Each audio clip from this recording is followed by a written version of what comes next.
pool, a gym, a yoga studio, 2 hot tubs, a mini putt-putt course, frisbee golf course, putting green, and a fire pit.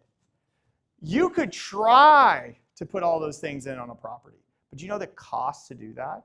You'd probably be looking at a property to do that in Kentucky, probably in the $1.6 to $2 million range.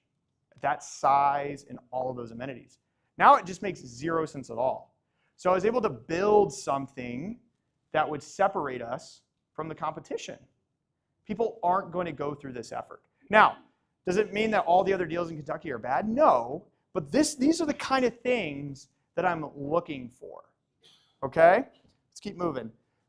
So we bought the property for $1 million. We paid about 2% in agent commissions. We financed it. So these are all the numbers. We financed. We did a 10% down loan. So we put 100 down, 100K down with 40K in closing costs, and we spent over 300K in furnishing and amenities. Okay, there's a lot of amenities. We did 0 updates to the property. 0. Remember, I don't like working with contractors. And it's not that I don't like them. It's just difficult. It's another layer. So all of that went to design, decor, and amenities. Now, I do have renovations of 50K. And the reason why we actually had to do a 50K renovation because our basement flooded. Those of you who have properties in Kentucky, there was a massive storm early spring, and our basement flooded and ruined a bunch of drywall and the flooring. So we put in new flooring, we had to do that. But that's not like that big of a deal. But it was, this house is freaking huge. So it was 50K. So, and then we replaced some of the lights, and they were older. But we didn't do anything to the kitchen. We didn't do anything to the bathrooms. We didn't have to, not in this market. Okay? If I had gone to the Smokies or Orlando, that's probably a better example, Orlando, and I tried to pull something off, like take the same house and plug it in Orlando, that's not going to fly. People are wanting higher quality. So I'm looking in markets where that's not necessarily the top requirement to be successful. Okay? Now you can, obviously you want a nice property, but going to a market where you have to sink a bunch of capital in to improve all the aspects of the property, it better be a STR or a BRRRR, right? It better be a rehab project that you get the forced appreciation on. So we put over $350,000 into design, decor, amenities, and construction or rehab costs. Okay, plus another 100K with the 40K in credits. It took us 5 months to set this property up. Yep, 5 months. And one of the biggest hurdles was actually the putt-putt course we wanted to do. It's custom, and I have a picture. I think, is it the next one? I don't know. Oh, no, you don't see it. But anyway, you can see the before. That's the backyard. And then that's the after. Looks pretty cool, right? So we launched it at the beginning of April 2025, so this year, 2025. And here are my numbers. So I am very conservative. I projected this thing to do between 225 to 275. So I split the difference, 250 on here. Okay? Here's the magical number. When I'm looking for deals and knowing if a deal is a deal, one of the things that I look at is, okay, at what point what's my break-even number? Like at minimum, how much do I need to make per year to just walk away like we didn't make any money, but we didn't lose any money? And that helps me understand risk.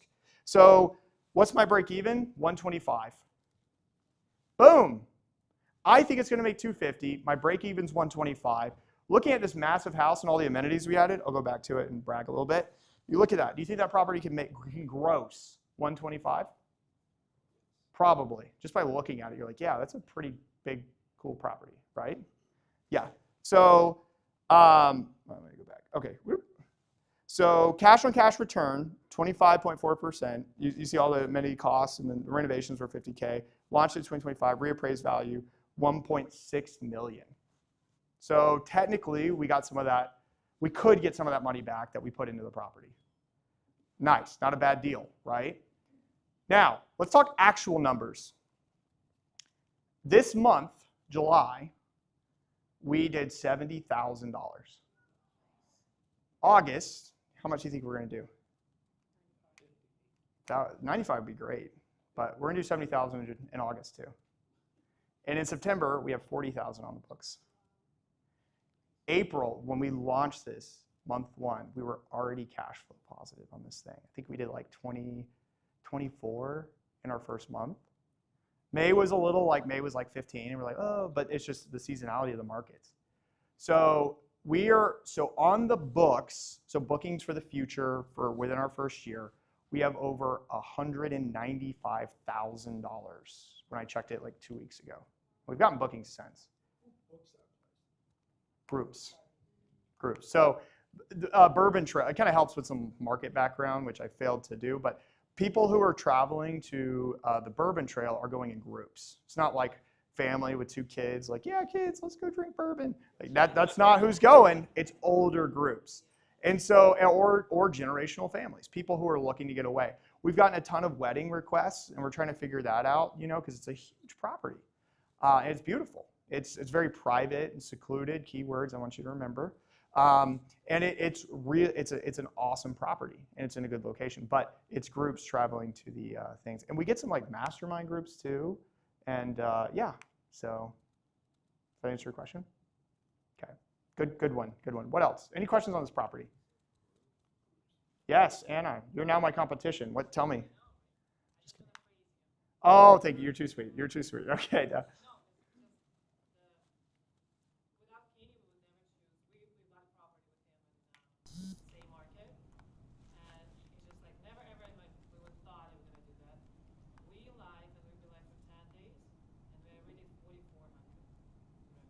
All right, nice, very nice.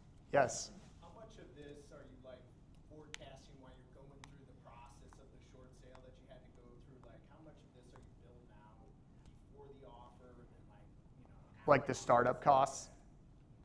Yeah, so I don't have a slide here. It's on my main stage tomorrow, which I think you guys are missing, right? Boo, just kidding. So I break down, write this down because I don't have a slide, and you need to remember this. Startup costs. There's 4 things that go into every STR deal that you have to figure out. Number 1, you got to figure out your mortgage payments. Number 2, you got to figure out gross revenue potential. Number 3, you got to figure out your operating costs. Sorry. And she's like, what? Slow down. So gross revenue, number 1. Mortgage, like your monthly payment, mortgage payments. Number 3 are operating costs, like cleaning fees and toilet paper and supplies. And then number 4 are your startup costs. And I break down, we're going to go further. Let's do like sub-bullet points here. Startup costs are broken into 3 categories. These are Kenny's 3 categories. Design and furnishings, amenities, and construction. Okay, how do you calculate those? Design, if you go talk to designers, they're going to tell you something weird like, well, I budget about $5 per square foot and blah, blah, blah. Like, okay, now, I'm not a designer. I love designers, but that's not really like relatable for us because every property is different, and the square foot thing is just not accurate at all.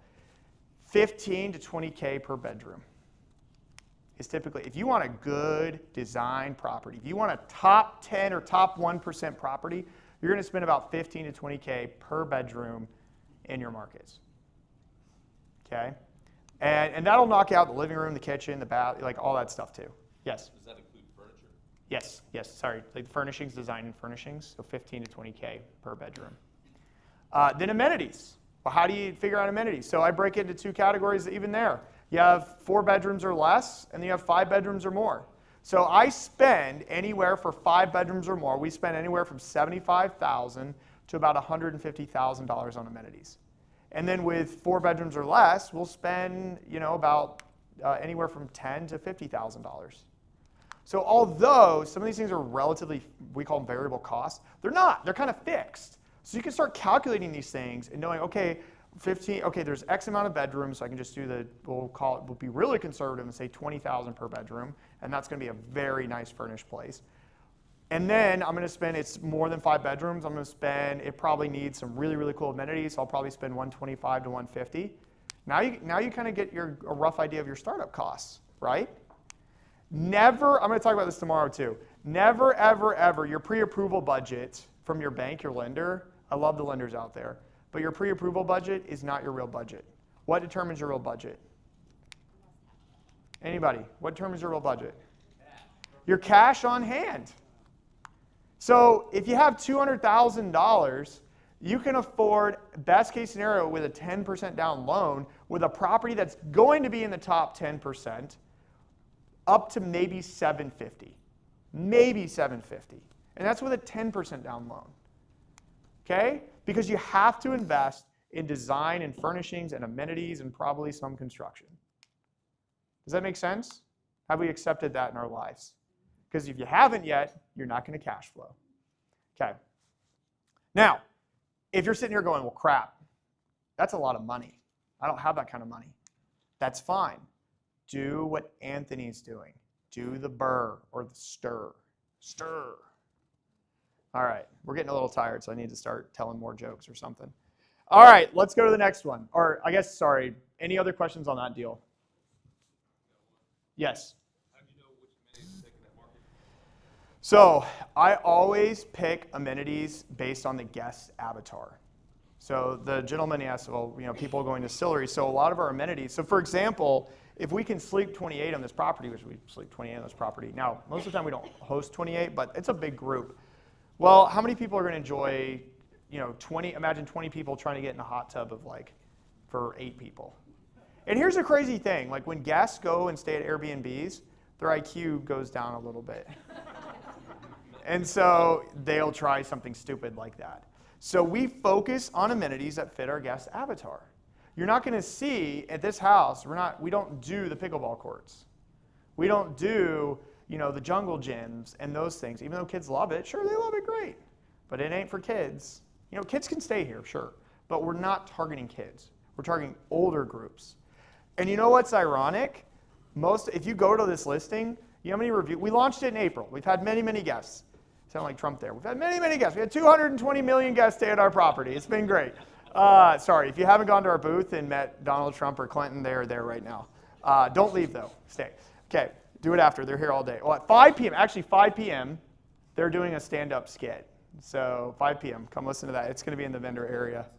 So, yeah. But going back to this property here, it's all about the guest avatar. And you're designing based on that. And I'm going to show you some examples for this next property in more detail. Okay, which is in Fort Worth, Texas. All right, let's talk about this one. What the heck, Kenny? Fort Worth, Texas? What? What's there? They are. They live there. So here's what I did. And if you're looking for your first property, I actually do not encourage you to go to this market. Okay, and I'm going to tell you why. So this one's a little bit more risque, but I'll show you how I mitigate my risk in certain ways.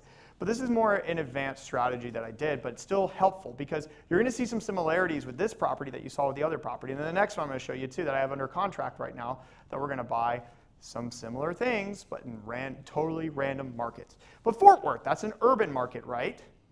So when I was looking on STR Insights, I was looking at different markets. I'm like, man, there's some really cool Airbnbs in Austin and in San Antonio. And I'm talking murals and pickleball and all kinds of amenities. And there's some in Houston. But when I looked at Dallas, I was like, there is nothing. Who understands that market? Why would there be nothing why wouldn't there be all this competition and saturate or these really, really cool properties in Dallas? Do people live there? Do people even go there? Yeah, they do. It's a huge growing market. So why wouldn't there be the same type of properties we see in San Antonio and Austin and even Houston? There it is. Thank you. Even taxes. Yeah, taxes too, but taxes are pretty much the same around all of Texas. Really expensive. But regulation and ordinances are very strict. And it's not just Dallas, it's all the stupid municipalities. Some are, hey, you can only host for a certain amount of days. Some are, you can only have a certain number of bedrooms. Some are based on occupancy, where you can only host 10 people at a time. Okay, that kills deals. So I was looking in and around Dallas, and I was learning about this. I was like, okay, so if I just figure out an area where I can STR in Dallas, does it make sense from a revenue standpoint? Point number 2. So I checked regulation. Then I look for revenue. How much revenue does it make sense for me? I have a goal of cash flowing at least $100K. That's a lot of money. That's $100K net. Not $100K gross, but $100K net. We are going to cash flow, sorry, going back to this one, I didn't even put this in this slide. We're going to cash flow on this property. If we hit 300,000, which is what we're on pace to do in the first year, we will net $150,000. It's a lot. Okay, so I'm looking for properties like that. So this one, we're going, okay, I understand that. Are there properties that, and I need a property to gross at least 200,000 if I'm going to net 100 at least. Okay, and then the purchase price has to be in and around $1 million. One second, I'll take your question in a second. I'm running a little thin on time, so we'll get to it. So I'm looking, and I find 5 properties around. Then they had another property. It had a really, it was like a pool, but it was really big, and they built a little island, like a sandbar beach island in the middle of it. So think like a really giant pool with this. That was the only big amenity they had. Once again, it's a nice updated house, but the design, like metal bed frames and just basic furniture. Oh, there's Don. Hey, Don. I was looking for you earlier, and anyway. If you were in the other session, you are. I'm just kidding. Welcome.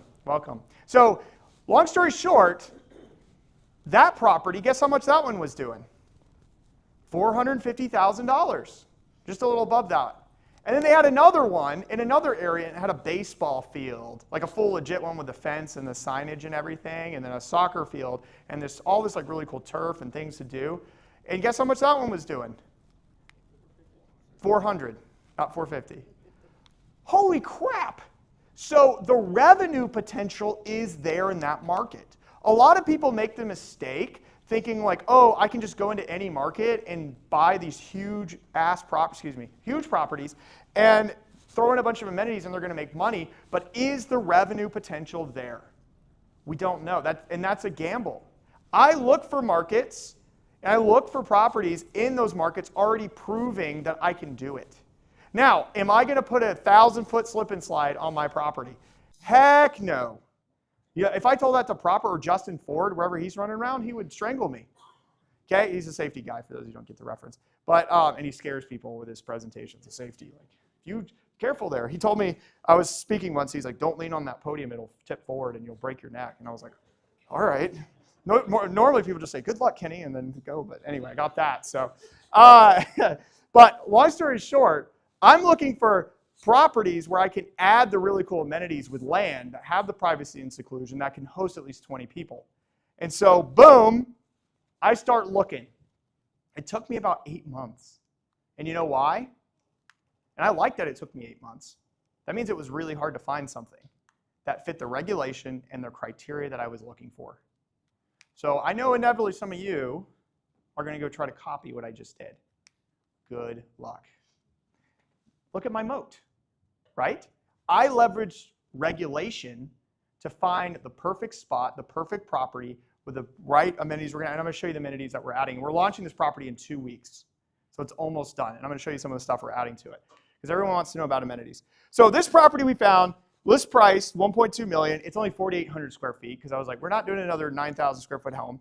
7 bedrooms, 4 baths. It's going to sleep 22. It was on the market for 131 days. It's got only 1 neighbor, and you'll hear me talk a lot about this. I always knock on my neighbor's doors while I'm under contract and due diligence. Usually I give them some wine or cigars. I'm like, hey, I'm about to buy this property, and it's going to be an Airbnb. What do you think about that?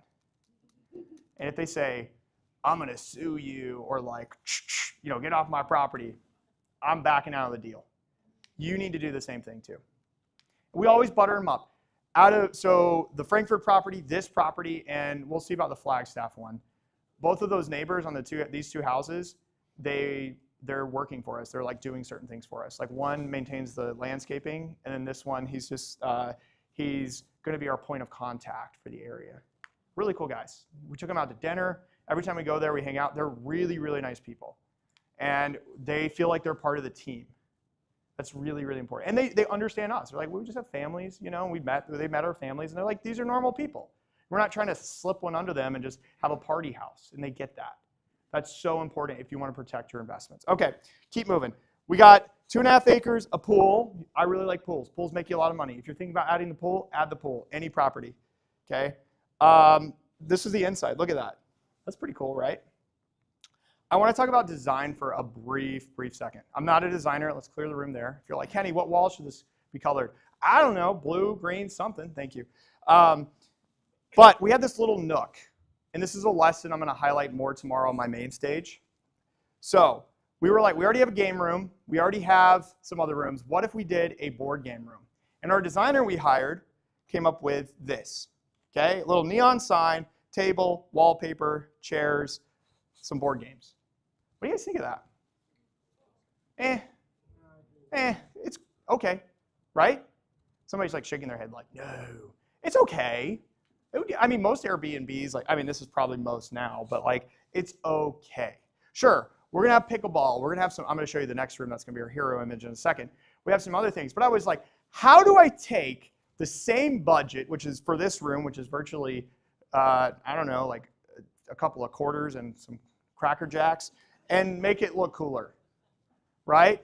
What can I do? So we put our heads together, and I like to go to Pinterest. I like to go to Google. I like to look at other Airbnbs in different markets. Like Austin's a really good market to draw from, and get inspiration and ideas. They're like, oh, that looks cool. Can we do the same thing? And I call it a micro design. And so I looked at this room and I said, okay, we have virtually no budget, but what can I do in this room that will separate me, that I can market? Ladies and gentlemen, you are in a hospitality and a marketing business. How you sell your property, not the pictures of the bedrooms and the shape, but literally how it is marketed, how it's staged is what sells the property. The experience that you sell through your photos is what sells that property and gets guests to book. Okay? Yes, it's real estate, but it is a hospitality and marketing business. And so this room here, we said, what are we going to do here? And I said, let's highlight the games. What would make this more engaging and to be a part of? What do you guys think? Yeah. Yeah, that's cute, right? It's better. It's much better. If you like board games, this is the place to be. It was going to be the same number of board games, the same budget. We did some cheap rope LED lighting around the top. Those are literally just like shelves, like bookshelves you can buy online. We do have this like really cool, all the money is going into the game table. But look at the couch, like the couches, it just looks comfortable, right? I love showing these slides because I see your faces and you guys are like, wow, like I see the reaction. That's what you want your guests to have too. When you want a property that cash flows, you want them to be able to look at your property and go, wow, that's cool. And you don't need every single room in the house to be cool. You need at least, I think you should have at least 2 to 4. But places and experiences, because we don't all have massive budgets. So you need to be looking for spots that are like, that's really cool and that stands out. Okay, last example, and this is going to be my hero one, guarantee it. I love showing this one. So we had a shed on this property, and it's actually relatively high. It doesn't look super high in the pictures, but it is pretty tall. And look at the overgrowth area. We're going to clear out some trees. And it looks a lot nicer inside than it does in the photos. But when we're talking to a designer, we're like, what should we put in this property? And they said, hot tub in the shed right here. Hot tub, barrel sauna, cold plunge, and make it like a wellness thing. And I'm like, hold up. We want to target families. We want this property to have a moat and something that is unique. Are those things in this shed, would that make our property unique and attract our guest avatar? Nah. That feels like too easy, right? It's like the easy path. It was like you couldn't come up with anything better. So they challenged me, and they're like, well, what do you think? And I said, well, okay, maybe we do the game room out here, make a really cool game room. And they're like, okay, cool. Arcade machines, 3 arcade machines, hockey table, shuffleboard, foosball table, ping pong table, pool table. I'm probably naming like all of your game rooms, right? That's a problem. I'm not thinking tomorrow. I'm not thinking, what did everybody else already do? I'm thinking, I'm playing chess, not checkers. I'm thinking ahead of the game. So when I looked at this, I said no. And they're like, all right, what about a golf simulator then? I said, great. What do you want to do with a golf simulator? And we'll just put a golf simulator in there. I said, those don't really photo well. How can we market this better? So I did some research, and I found you can buy golf simulators that are curved. And I said, what if we built a golf simulator in the wall and did really cool lighting around it, made it like a stadium room, and And they're like, well, you know, that's going to be expensive. You're going to add all these things. I said, screw all the other stuff. Let's really go all in on this and make it look cool. So this is what we came up with. Yeah. Yep. So we have no arcade machines. We have no shuffleboard. We have no foosball table, no pool table, none of that. But we have this. It's pretty nice, right? Look at the flooring. Look at the chair. It's a stadium room. You can watch games. You can do a golf simulator on that. It's pretty freaking cool. Okay, this room, we're spending $60,000 on pimping this out. We got to heat and cool it, insulate it, finish it, and everything. But this is, we are designing and furnishing and staging our property to be marketed. We know this is going to be the hero image. If that photographer goes out there and takes bad pictures of this area, of this room, he's going right back. He's turning around and going right back and taking shots again. Because this is the focus. I'm going in and finding these properties that have certain attributes, and I'm saying, this is what we're going to market. This is how we're going to do it. And turning it from vision to reality. Does that make sense? Okay, so I'm going to go up numbers real quick because you want to see this. So we're projecting, this property hasn't launched yet. You guys can follow me. Go on, follow my Instagram, and I'll share all the numbers with you as it goes. And if it's an absolute disaster, you'll be the first ones to know as well. You'll be like, do you think it's going to be a disaster? No, it's not going to be, but whatever. 250.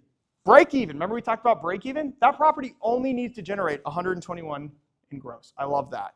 Cash on cash return, we're estimating about 23.8%. We're putting in $315K, and our launch date is in 2 weeks, supposedly.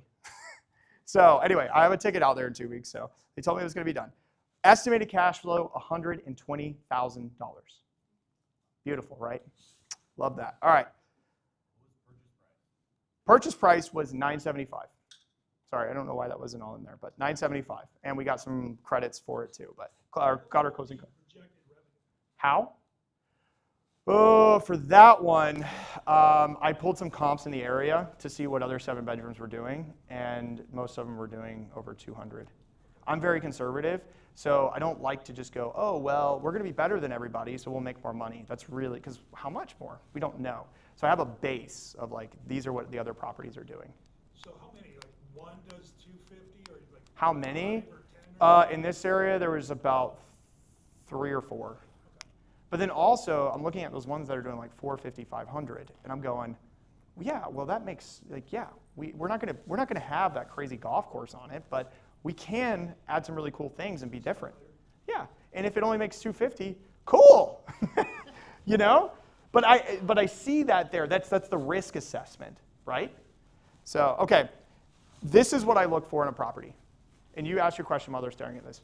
What was your loan rate at for that property? Ooh, that's a good one. 6.85%.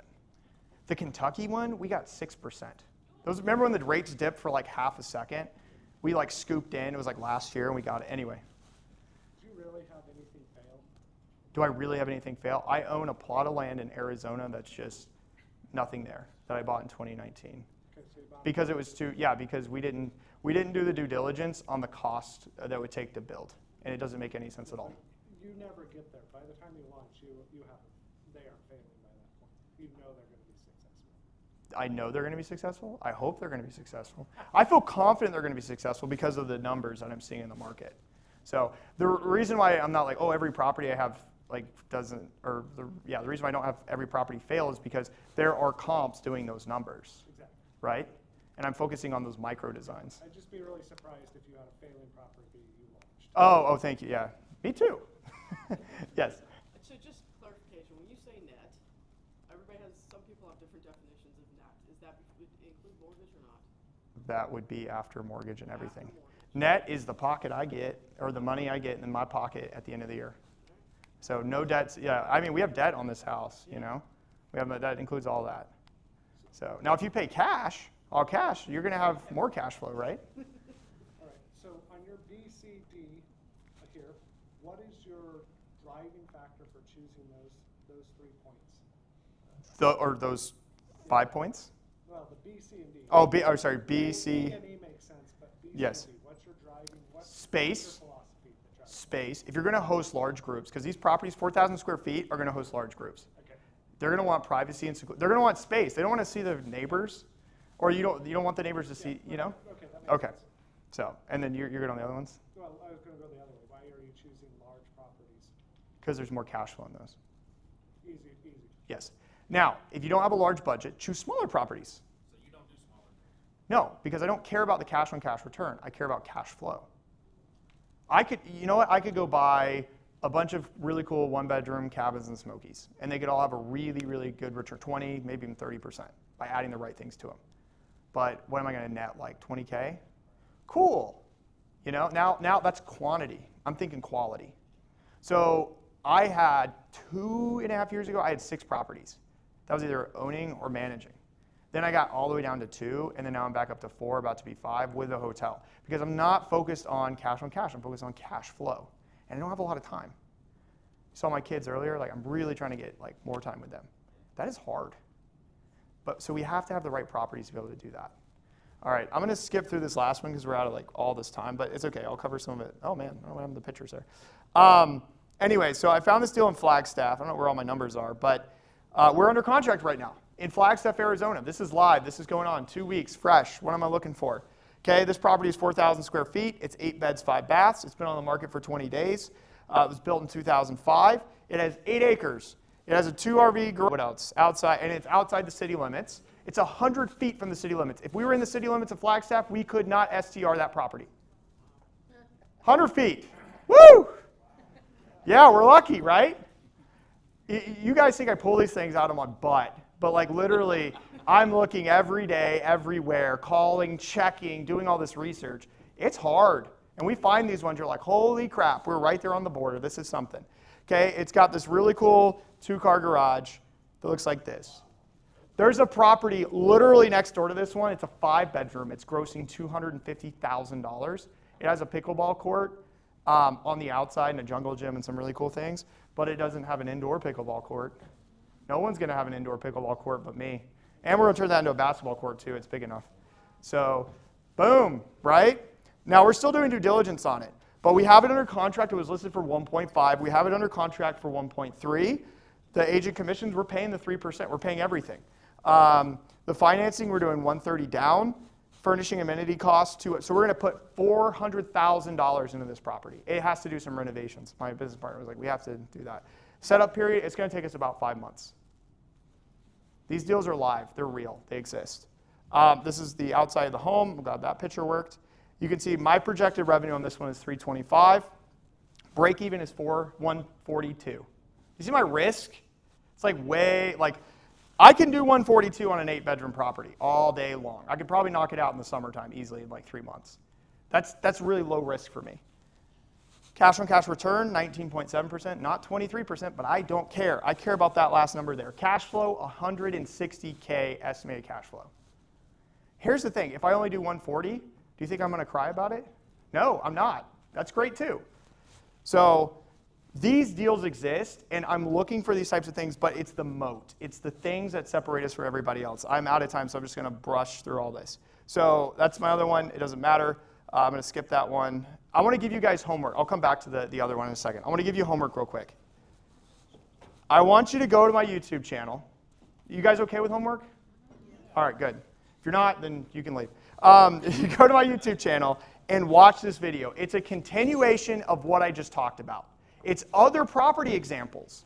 And you can see me breaking it down and going through it. Watch that and then obviously follow me. And then guys, if you need help finding deals like this, scan this code or come and talk to me or my team. We can help you find deals like these all across the country. I will take your questions if you come up. Thank you so much for having me. I hope the risk for listening to my presentation was worth it. And I will see you guys in there for the Donald Trump and Bill Clinton stand-up at 5 p.m. Thank you. So, who had questions? Hey guys.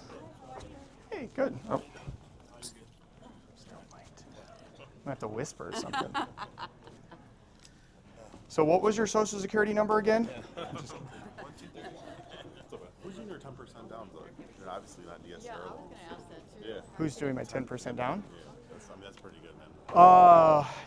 So this guy can do it right here. Yeah. I use this guy. Yeah. And then we also have another one too. Brian, his name's Brian Buckhold. 10% is So, good, man. yeah. DSCR? Yep. Okay. Yep. That's really Oh, good. sorry. Yeah. You're all good. How are you, man? That was great. I really enjoyed it. Thank you. You're doing wonderful things. Yeah. Can I get a picture with you? Yeah, sure, absolutely. Bonnie Huggins. Nice to meet you. Yep.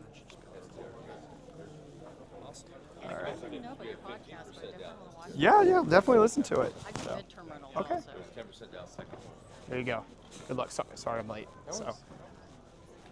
All right. Yeah. How about you? I want to be respectful of their time, so I want to. Yeah.